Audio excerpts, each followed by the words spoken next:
I will make a promise. If you guys win the cup, you're all getting a bottle of champagne from me. I'll drop it to the. I think they got to be old enough to drink it first, Chaney. Yeah, can any of us even... That's yeah. They are very good at Mario Kart, and I know we've been playing it for years, Chaney, but they are literally half our age. Well, I can give you a bottle of champagne and you can keep it. That's it. Yep.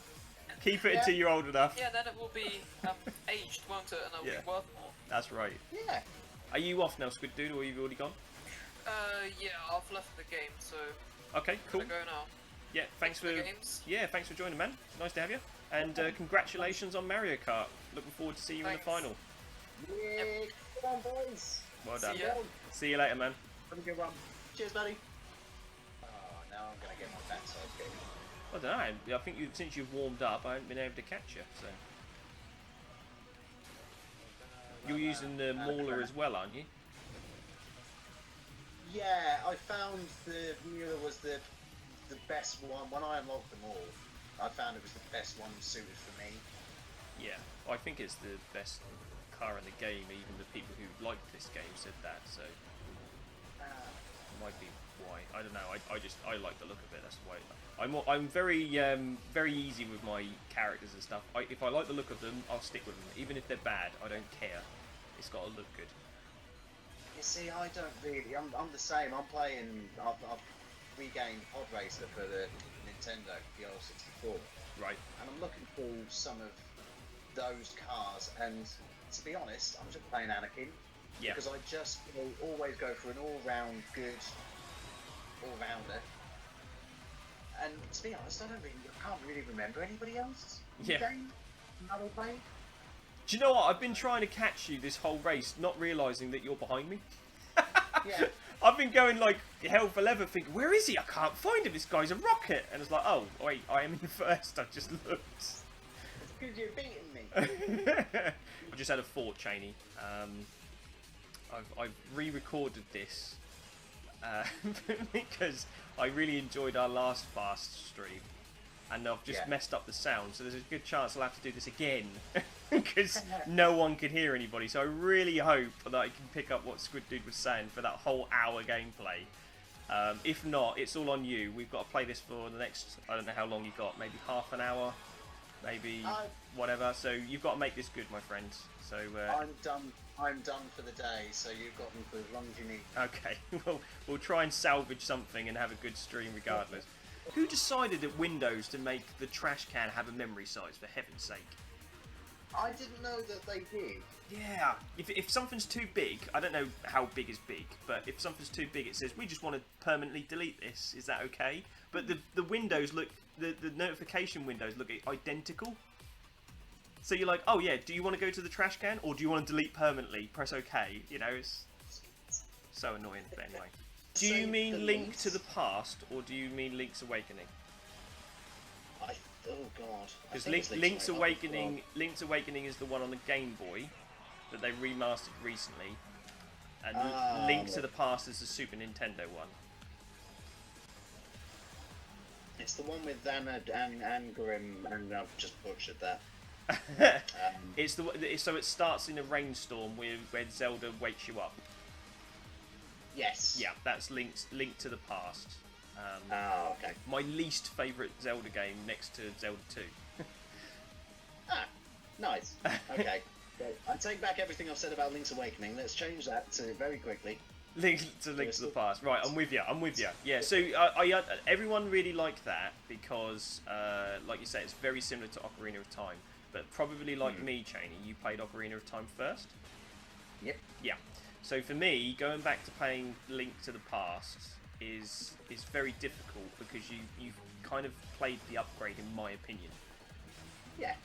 Yeah. I see that. Now I've started it. I completely understand that sort of point of view on it. Because you've got, you've got the very same structure. You've got to go and get the 3 medals. Oh, you got the Master Sword. And I know there's spoilers, but it's been out for nearly as long as I've been alive, so deal with it. You go to you go from a light world to a dark world. You go and find 7 wizards, sages, whatever you want to call them. It just seems very transferable between the two. Yeah, a lot of people feel Ocarina of Time is not as good because they borrowed or recycled a lot of ideas from Link to the Past, which I get. You know, if you played that one first, I can understand why. But for me, my gripes with that game don't just start and end with what it's copied from Ocarina of Time. Sorry, or vice versa. That's wrong. You know, or the fact it's a 2D Zelda. My gripes start from some of the dungeons' design choices. Really, they're really annoying and frustrating to me. Like the one that always reminds me of ultimate frustration is that first snake boss. Have you got that far yet? It's like it's kind of like loads of circles with googly eyes. Yes, is that the one where you keep getting knocked off? Yes. And go down to the That's level? exactly what I was gonna say. It's just so annoying. And people will say, "Well, you just get good and don't fall off." Fair enough, but did they really need to put you down? What was it, 5 floors or whatever? Oh, I didn't. Yeah, it was something stupid. I'm not one for shying away from difficult games. Not at all. You know, if I find a game difficult, I'll grind at it. But I just felt that I was dying far too quickly, and I was reading a walkthrough on it because I thought I've got to be doing something wrong here, and it says, "Oh, you got to go and find this, and you got to go and find that. You got to do all these every single side quest." I'm like, don't really necessarily want to. You want to play a storyline. It makes the game longer through busy work, and traversing the map. I find that you can only go around the map one way. It's like almost got like a one-way system sometimes. Not always, and there are ways to get around it, but unless you get the right items, you're kind of locked into where you want to go. Plus, it's quite ambiguous of where you go next. And then although I have finished the game, I really didn't like some of the narrative choices because obviously it's on the Super Nintendo. They could, but they didn't do many big cutscenes or anything like that. So when he turns into a rabbit when you go to the Dark World and I didn't understand that at all. Well, he's pure of heart. That's the idea behind that. So when people go to the Dark World, they turn into goblins or monsters because they're not pure of heart. But because Link is pure of heart, he turns into a bunny rabbit. Is that explained at any point in the game? I don't know if it's said in any kind of text or at all. But that's kind of the point of it, which is fine. I get it, and I'm sure at some point someone thought that was that's groundbreaking storytelling. That is, but compared to Ocarina of Time and the rest of the Zelda series, I don't think it sort of stands the test of time. But that's just me. But like Fanata says, it's considered by many to be the best of the series. It's when the innovation sort of stopped at that game. Yeah. Which I get. I understand. I can see why people would think that. I 100% can understand that. One of the greatest things about gaming as a media is the fact that it doesn't matter necessarily. Like you've just talked about playing Link to the Past, and you've just been talking about playing Banjo-Kazooie, and then you can still enjoy those games even now. You don't have to. You don't have to play them at the time of when they were released. But it's a shame that, like I say, certain things like Wild Guns and Ninja Saviors, it doesn't get the recognition because it wasn't popular necessarily at the time, and people just don't know about them. So it's very much in my line of work with wine that we like focusing and looking at hidden gems, and I've just crashed in the post. We like looking for the hidden gems in the wine world, and I think very much of the same in games. I want to play these weird little treasures that people, they never got a massive release, or they've just been forgotten like this to time and other more popular titles. Yeah, I like trying these things out because I do genuinely think there are some cracking games that, like I say, you will just eventually get lost to the big guns like your Call of Duties, your FIFAs, your Gran Turismos, Yeah, you'd get later. One of the things I liked about this, or still do to this day, the Sega Saturn constantly continues to surprise me. And I'll cover this on bonus stage at some point, like the Sega Saturn's still getting releases, believe it or not, today on games that were never ported, and I never knew they were on the Sega Saturn. And they're games that will be lost for time because the Sega Saturn wasn't popular. It's the same with the N64. The N64 had its big titles, you know, Smash Brothers and Mario 64, Banjo-Kazooie, like the rare titles. But there's also some hidden ones in there, like Jet Force Gemini. I've got that. Yeah, really good. I bought that Monday. Started playing it. Controls are a bit of getting used to. Yes.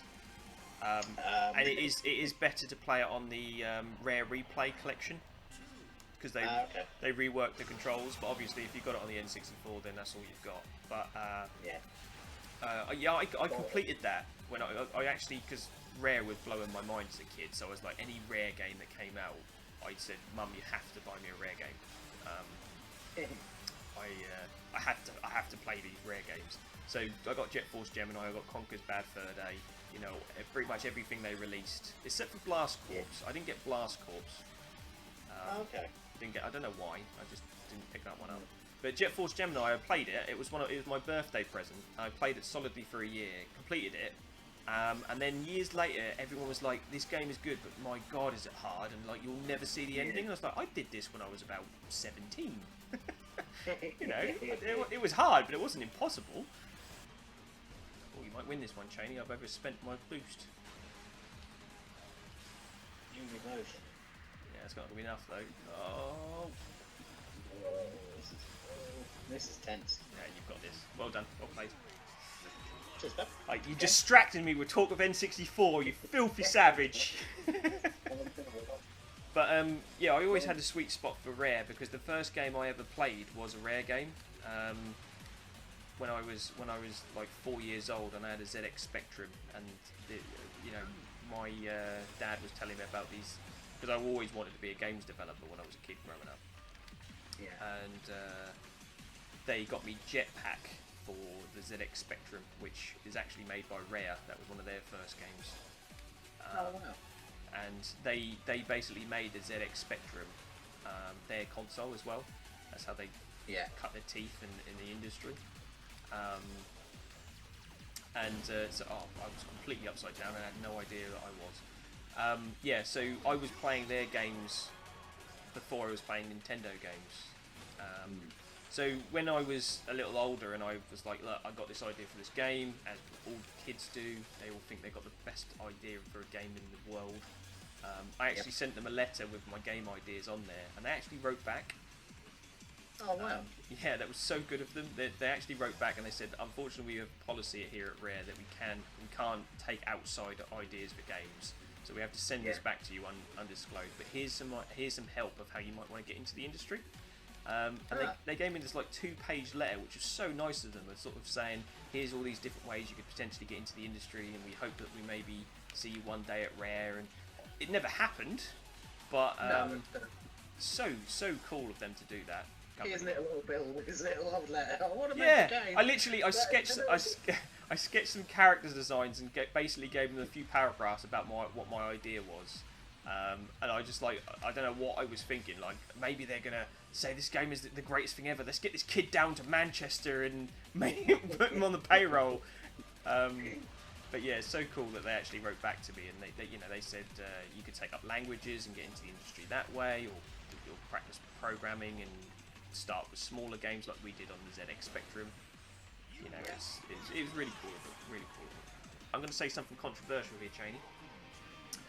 And the people out there are going to want you to defend the good name of GoldenEye on the N64, I reckon. But I am going to stand by what I'm about to say and defend it till the end of the earth. I think GoldenEye on the N64 has aged badly, and the remake they made on the Wii is actually a much better game.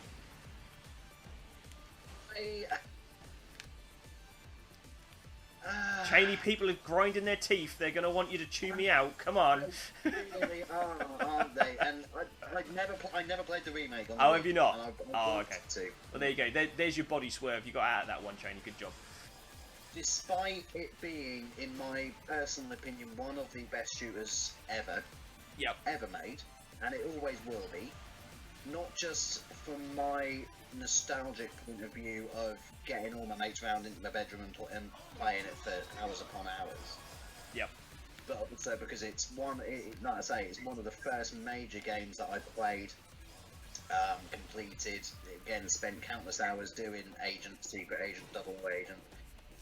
But, and it is a big but, I've come back to it at near 30 years old, and my God, it doesn't look as good as I remember it as a kid. No, nothing looked like GoldenEye when it first came out. And it's not even the graphics that I'm particularly worried about. It's just for every facility and silo and frigate level, there's, you know, a caverns, there's a, what, is it the statues level? And the jungle, you know, and the tank level is not as fun as you remember. No. So yeah, the first three levels in GoldenEye, brilliant. But there's a couple of levels in there that are absolutely horrible, really, really bad. And having to sit through some of the cutscenes that game has to get on with the game, also just as horrible. But the remake, apart from the last boss, because the last boss is cheap as all hell, I think is a much better game. It's actually a lot more put together, and the level design makes a lot more sense as a whole. Yeah. And although I wish it was Sean Bean who they still had as 006, they have this other guy instead. But it's just a really fun game, and I wish more people played it because it's actually really enjoyable. But yeah, that's my opinion, and I will defend that game forever. I do think the remake is much better than the original. And you might find, Chaney, although every time you come on my stream, I'm always telling you to buy games, that if you did like GoldenEye, the original, and you're a bit disappointed going back to it, that the remake might be worth your time. I've got my mum's Wii is downstairs somewhere. It is. Oh, what? Oh no, I've just glitched into a wall. And that's going to cost me the race, I think. No, because you're nicking all my boards. Oh, that'll do then.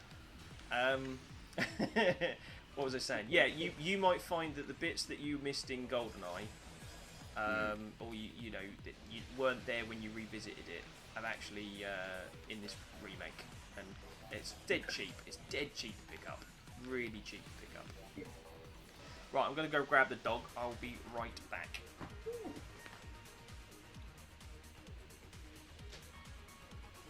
I say stay silent now, or do I do some?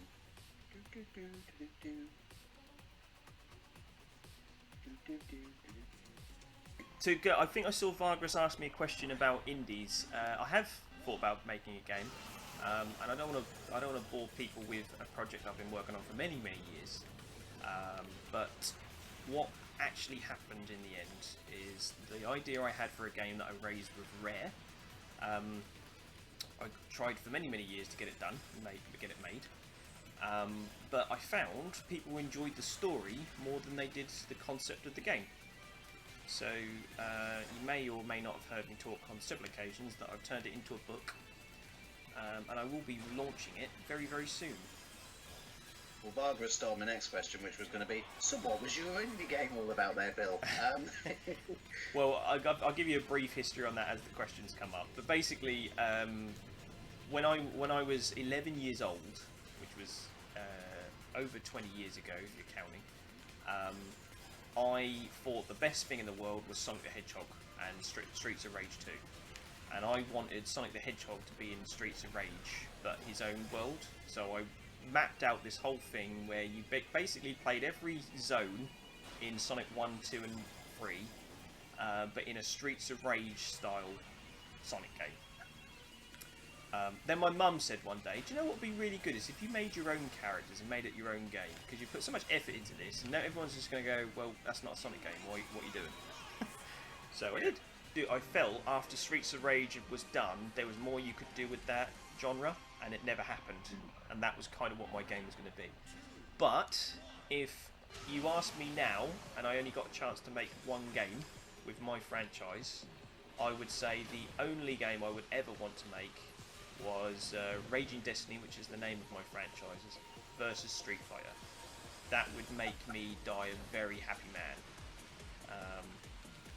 Just to have a fighting game with my characters versus some of my favourite fighting game characters of all time. So there we go. But I've gushed enough. That's it. I'm not talking about it anymore because I bore people to death. No, I don't sound of it.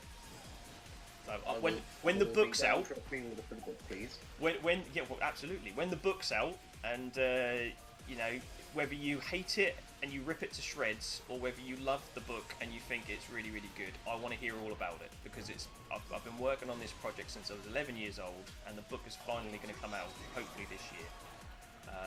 So if you do choose to buy the book, thank you regardless. And if yourself, like you say, Chaney, gave it a read and you hated it or loved it, I just want to hear all about it, because there's nothing more satisfying to hear somebody finally has a view on something I've built, you know. So we'll see. In a day and age where story is king, yeah, would you be able to? Do you think that would be able to be accomplished with having a deep enough story? Again, I'm not talking sort of Last of Us, Zelda, you know, full on lore. Well, I mean, I suppose you could, but would it be enough just to have a very simple, basic beat 'em up in a similar vein to this, where, you know, there isn't too much to sort of focus on apart from kick, punch, make your way through? Or would it have to have a much more deeper story to be able to sort of appeal to, I suppose, a mass audience? There's an easy way round that, which I don't believe. There's certain choices that video games have made, which I can't believe more people haven't adapted. And one of them being this: there should be a story mode option, and then right underneath it there should be arcade mode. Yeah. And story mode is where you get all your story cutscenes and loads of in-depth stuff. Arcade mode is a like a DVD cut where they take all the story out and you literally just play the game. So similar to kind of the story mode of Mortal Kombat 9, because that's the last one I played. I am 2 behind. Yes. So the story mode of MK9, but then you've got the arcade mode where you climb the tower, you beat people up. So yeah, similar kind of to that. Absolutely, but there's too many games where they lock you into the story that you've already played, and you know what's going to happen, and you have to watch these long cutscenes, and the magic's kind of gone. But yeah, if you've got a fun game as well as a story, you can do time trials and all this kind of stuff, and not have the story get in the way. It's so easy. Just turn the cutscenes off, and if you want to play story mode, choose story mode. You know, there's been recent ones like Castle Crashers was really good. Streets of Rage 4 came out, and that's really good. So there is stuff to do, and I think Streets of Rage 4 went a long way to say you don't just need to hammer one button. You know, you can have interesting combo mechanics. TMNT, which I've just seen Cake for All, they're making a new Turtles beat 'em up. So they are almost making a comeback, but they're still not quite what I had planned when I was a kid. You know, I still had this idea in my head where you could get the enjoyment of a Mario platformer in that kind of beat 'em up thing. So still have the complexity of a Street Fighter, but with a Mario platform mechanic. I still think that's possible, and I did have it all mapped out, but yeah.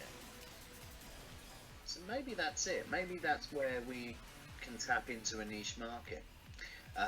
Yeah. So publishers, you want to give us money to do this? Then go ahead. Yakuza is a modern day Streets of Rage, sort of. I think Yakuza is probably more of a Grand Theft Auto alternative, I feel, than what Streets of Rage really is, because of the mini games and stuff like that. But that's not too much of a bad shout, to be honest, for now. Maybe we're digging this game out of the irrelevance. Maybe we've made people realise this game still exists. People searching for Fast RMX have gone, oh, hang on, somebody's streaming about it. Yeah. Love it. Fanatics said he'll play if we play on Wii U. I don't even know if the server's still up for the Wii U one. What's a Wii U? Sorry for now, I didn't mean that, I didn't mean it. It does feel like when Nintendo put out Breath of the Wild, they waited. Yeah. For it. Well, you know, they spent their time building it up. Breath of the Wild was made for the people who were fed up with Zelda. I wasn't. I didn't get fed up with Zelda, and Breath of the Wild is not a game made for me. But I completely understand why it's heralded as one of the greatest games of all time, because it is what people want these days. But you see, Nintendo were very smart. They knew that. They knew that they had to make a change because that's what people are asking for. So they did that, but they also had backup plans to say, if this goes really wrong, we've got these other games we can rely on, you know, Mario Odyssey and what have you. Yeah. Whereas Sega notoriously put all their eggs in one basket, chuck it out the door and go, this has to work. You know, and when they did that one too many times and didn't have a backup plan with things like Knights and Burning Rangers and Shenmue, they said, well, Sonic always sells regardless, so let's just make Sonic games. But you can't, it's not a long-term business plan. And Vargas said something in the chat a moment ago that I've got to go back and have a look at. And I think I might just catch up with the chat in a minute. And might have to wind the stream down, Chaney. Because I'm getting, I don't know about you, but I'm getting progressively worse the more I race. You couldn't have said that to me about 10 races ago or anything, yeah? Yeah, no, it's one last. Yeah, it's... I don't think Sonic cuts it. I really don't anymore. I don't think it's got that... It's got that wall. No, and it's because, like you said, they don't know what Sonic should be. That's the problem. They don't know what it should be, and until they find that, they'll never get everybody happy. They'll always disappoint somebody because there's too many pockets of fans. I mean, my Sonic was a lot darker than the Sonic they have now. I grew up with the UK comic, the cartoon that I did on Animania that one time, and you know, the Mega Drive Sonic. So that was a lot darker. It's a lot, you know, Robotnik was polluting the planet, and Sonic had to stop it. That was it. There was nothing more than that. But now, you know, the Japanese Sonic was a kind of a parody of Dragon Ball Z, and that's what Sonic has become now. And it's too much of a mishmash. You know, Sonic. I've never agreed with Sonic being standing across from humans. You know, for me, he was always on Planet Mobius, where everybody was animals, and the only human was Robotnik. I really liked the film, and I thought as a film, seeing that lore where you've always got to question why Dr. Robotnik's the only human on Morbius, and you know, then sort of venturing out into the wider galaxy of Sonic. If you look at the film from that point of view, kind of makes sense. Yeah, a little bit. Yeah, that's right. It does. It does. Splatoon has become huge now, and it's being featured heavily alongside with other IPs in marketing. Yes, and I think Splatoon 3 will further extend that. But again, it didn't start that way, whereas Nintendo stuck with it knowing they had a good franchise and they've built it up, whereas Sega will go one and done. If it doesn't become a million seller, then they drop it like a bad habit, which is really unfortunate, but sometimes stick with them. I mean, look at Uncharted. Uncharted 1 did not sell millions of copies.